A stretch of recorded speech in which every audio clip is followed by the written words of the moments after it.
So here we go back deep into the cauldron of motion today. The heart space, the chest cavity, however you like to think of it, whether it's bodily or esoterically, let's go. So if it is safe, please place one hand on the heart space on the cauldron of motion and one hand on the belly, and just begin to notice the breath.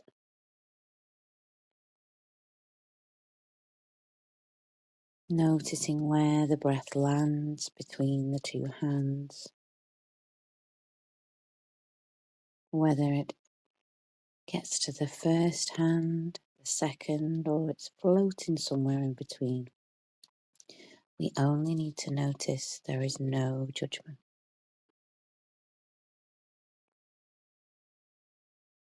Feeling the touch and the breath,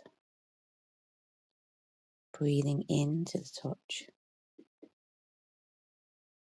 knowing that the touch and the breath combined is our own personal medicine.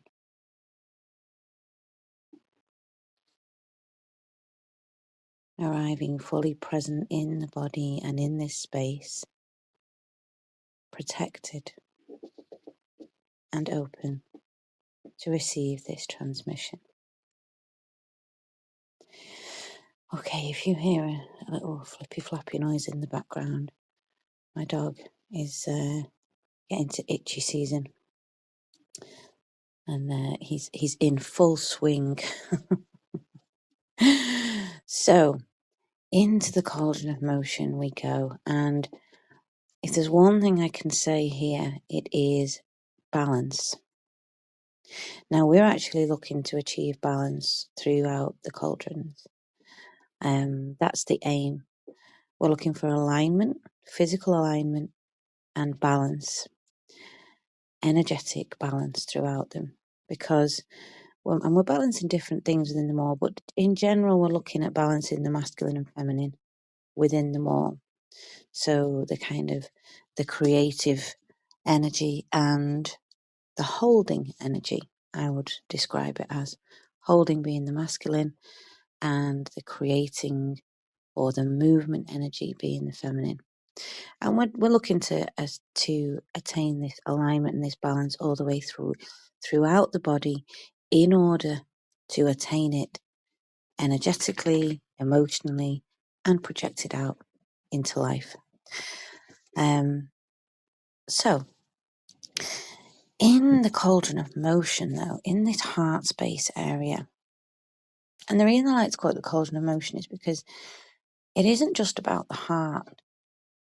I mean, why I prefer it over heart space, it isn't just about the heart. The heart is there as a metaphorical, not the physical heart is there, but the idea of heart is there as this metaphorical notion of love. You know, it's the symbol we all recognise as love. The physical heart is there as a pump. The cardiovascular is there to pump the lifebloods around the body, and the lungs are there for us to breathe. They are a living connection to. They're the part that I find this whole area, the part that brings us completely in line with the fact that we are physical and divine, because we've got this physicality of the lungs and the heart. Now I know that if any other organ goes, you've no chance, unless there's a really severe medical intervention. But literally with the breath and the beating, there is no life without that. It's something we don't have to consciously do. It's automatically there. The brain is taking care of that automatically on a reflex to sustain life within the body. But it's also much bigger than that, isn't it? Because it's also it's that whole function, those two functions of breathing and beating, remind us that we are a fully functioning part of this world. We inhale the exhalation of the trees, And our lungs have this amazing tree pattern within them. We exhale food for the trees, sustenance for the trees. And then, we have this whole blood system going around the body, which is so reminiscent to the rivers and the seas, carrying the waters of life, infused with these red and white cells that are, just creating magnificence and magic and healing all around the body. So it's our absolute centre of being both human and divine. And it's this divine love channel that is available in this space, in this cauldron of motion. It's our connection to what in energy medicine we would call the celestial band, which is one of the layers of the aura. And it sounds exactly as it says, it's a celestial band. It's our own, it's the kind of angelic force that comes in with us. Now, I was brought up to believe in guardian angels, and that this guardian angel is a hair's breadth away from you at all times. And now when I think about the celestial band, I feel that this is this guardian angel that comes in with you. This band of celestial energy that stays so close to the body and also is attached into the heart, and it comes in with us in energetic form into life. And so therefore, if you believe in multiple existences, past lives, etc., it will travel with you through these lives. So it's this connection into the divine. And in Basfarosne, in the Cauldron medicine, this is the area where we are channeling the divine mother's love. The Shekinah, the Imbasfarosne, whatever you like to call it, it's where we're channeling and activating and consciously working with the divine mother love, the ultimate love.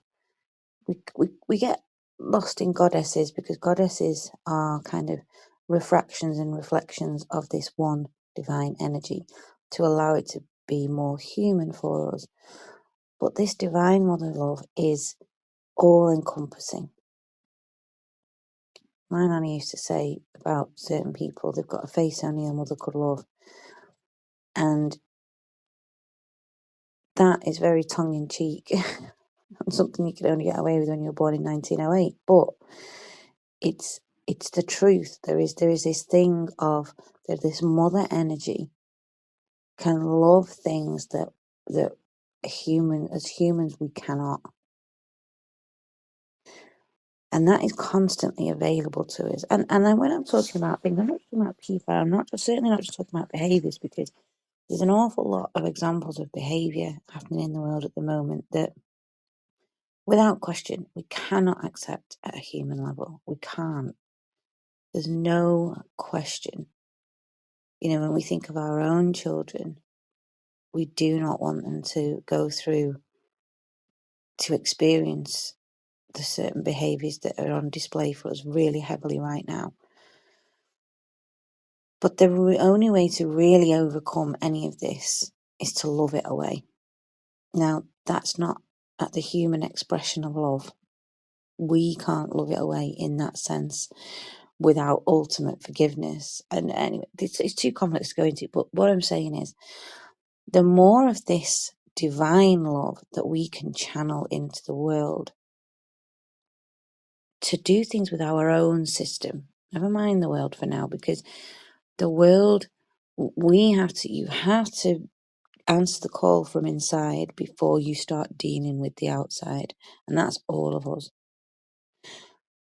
But when we can channel this very intense mother love to love away and cleanse and clear and help and assist our own systems, the knock-on effect of that as enough people awaken to it, is to start to cleanse the experience of the world, and none so more in this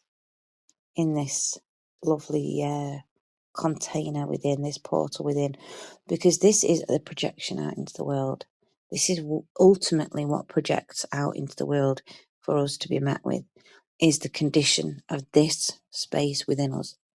So if this space has been allowed to collect and collate stagnancy, or to hoard things like grief, instead of allowing it to pass through, and we can,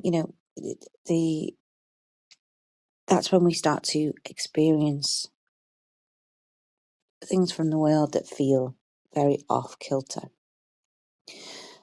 So I was going to talk about balance, so I'm going to have to go into balance tomorrow, because balance is how we achieve a really sustainable and miraculous, I know they don't sound very aligned, but they are, the sustainable and miraculous energy can emit from this place when we achieve balance.